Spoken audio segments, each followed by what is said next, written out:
Hello, my friend, and welcome to Wisdom Trek. I am Guthrie Chamberlain, your guide to wisdom and creating a living legacy. Thank you for joining us for our 5-day-per-week Wisdom and Legacy Building podcast. This is day 499 of our trek, and today is Motivation Monday. Every Monday, we will hike the trails of life that will encourage and motivate you to live a rich and satisfying life for this week. Today, let us explore a trail called Stay Motivated Long Term. We are broadcasting from our studios at the Big House in Marietta, Ohio. We were finally able to get a replacement engine for our lawn vacuum, but as of the time of creating this podcast, the weather does not look good for using it this weekend. Since all the leaves have finally fallen off the trees, it is only a matter of time before I can get them all picked up. By the looks of it, I have about 2 more days of leaf harvest left before I finish the season. This does include blowing leaves off the roofs and cleaning the gutters that need it. There is no big rush, as the leaves will remain there until I get them. But I am motivated to complete this project before Christmas so that it will be finalized. Thinking about motivation, as we break camp and head out for our trek for today, let us invest time exploring the concept of staying motivated long term. During the past 2 Mondays, we have explored what motivation is, and that to be motivated sometimes requires that you take action first. That may get us started, but the real question that we need to answer is, how do we stay motivated long term? And the first area we want to look at today is to stay motivated by using the Goldilocks rule. Imagine that you're playing tennis. If you try to play a serious match against a 4-year-old, you'll quickly become bored. The match is just too easy.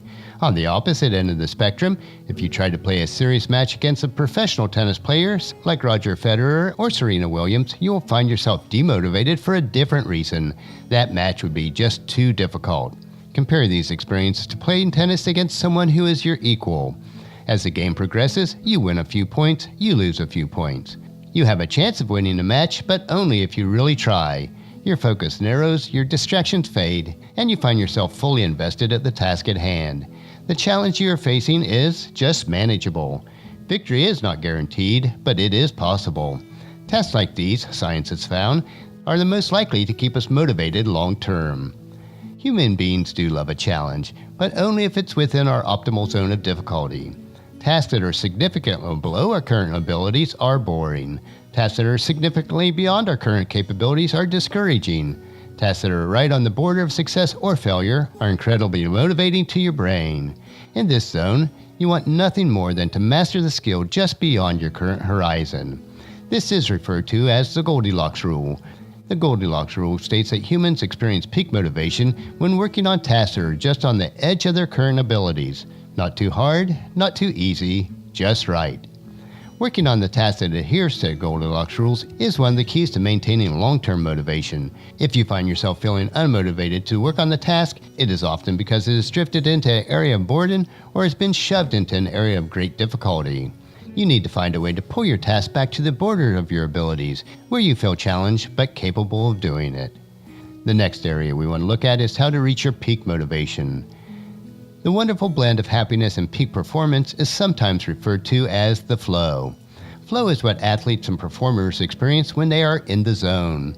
Flow is a mental state you experience when you are so focused on your task at hand that the rest of the world just fades away. In many ways, we could describe the flow as your state of peak motivation. You would be hard-pressed to find a state where you are more driven to continue the task that you are working on. One factor that researchers have found linked to the flow state is whether or not you are following the Goldilocks rule that we mentioned earlier. If you are working on challenges of optimal difficulty, then you'll not only be motivated but also experience a boost in happiness. As psychologist Gilbert Brim put it, one of the more important sources of human happiness is working on tasks that are a suitable level of difficulty, neither too hard nor too easy. To reach a state of peak performance, however, you need to not only work on the challenge to the right degree of difficulty, but also measure your immediate progress. As another psychologist, Jonathan Haidt, put it, one of the keys of reaching your flow state is to get immediate feedback about how you're doing at each step. Thus, we can say the measurement is a key factor in motivation. To put it more precisely, facing an optimal challenge and receiving immediate feedback about the progress you are making toward the challenge are 2 of the most critical components of peak motivation. But the third big question that we need to address today is what to do when your motivation fades. Inevitably, your motivation to perform tasks will dip at some point. What happens when your motivation fades? I don't claim to have all the answers, but here are some of the things I try to remind myself when I feel like giving up. First is, your mind is a suggestion engine. consider every thought you have as a suggestion, not an order. When you have a task to accomplish, you need to program your mind to suggest that you will feel very good about accomplishing the task once it is done. Your mind needs to suggest that you will respect yourself more when you stick to your schedule. It needs to suggest that you have the ability to finish the task, even if you don't feel like it. Remember, none of the suggestions are orders, they are merely options.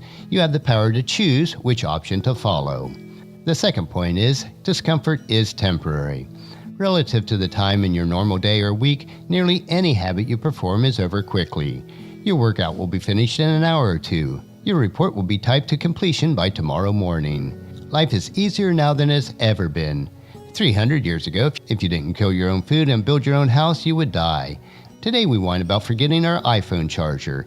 So maintain perspective. Life is good and your discomfort is very temporary.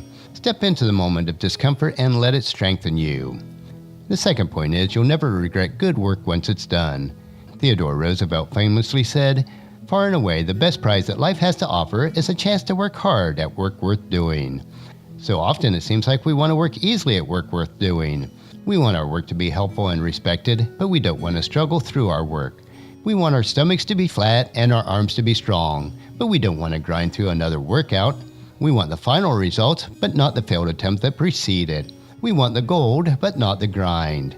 Anyone can win a gold medal. Few people want to train like an Olympian. Yet despite our resistance to it, I have never found myself feeling worse after hard work was done. There have been many days when it is hard to start. Sometimes the simple act of showing up and having the courage to do the work, even in an average manner, is victory worth celebrating. And the last point we want to realize is that this is life. Life is a constant battle about giving into ease of distraction or overcoming the pain of discipline. It is not an exaggeration to say that our lives and our identities are defined by this delicate balance. What is life if it is not the sum of 100,000 daily battles and tiny decisions to either gut it out or to give up? The moment when you don't feel like doing your work, that is not a moment to be thrown away. This is not a dress rehearsal. This moment is your life as much as any moment. Invest in it in a way that you'll be proud. And as a Christ follower, there is also a higher calling to maintain motivation and to complete the tasks that are required of us, as it is told to us in Colossians chapter 3, verses 23 and 24. Work willingly at whatever you do, as though you were working for the Lord rather than for people. Remember that the Lord will give you an inheritance as your reward, and that the master you are serving is Christ. As we finish our trek for today, let me ask you this. What practices and habits do you have in your life so that you'll maintain your motivation long term? Let me know if I can assist you in any area. Tomorrow's short trek will be part of our Wisdom Unplugged series, and we'll also be celebrating our 500th day on our Wisdom Trek. Thank you for joining me on this trek called life. Also, encourage your family and friends to join us, and then come along with us tomorrow for another day of Wisdom Trek, Creating a Legacy. If you'd like to listen to any of the past daily treks, they are available at wisdom-trek.com. And the journal for today's trek is available at wisdom-trek.com also.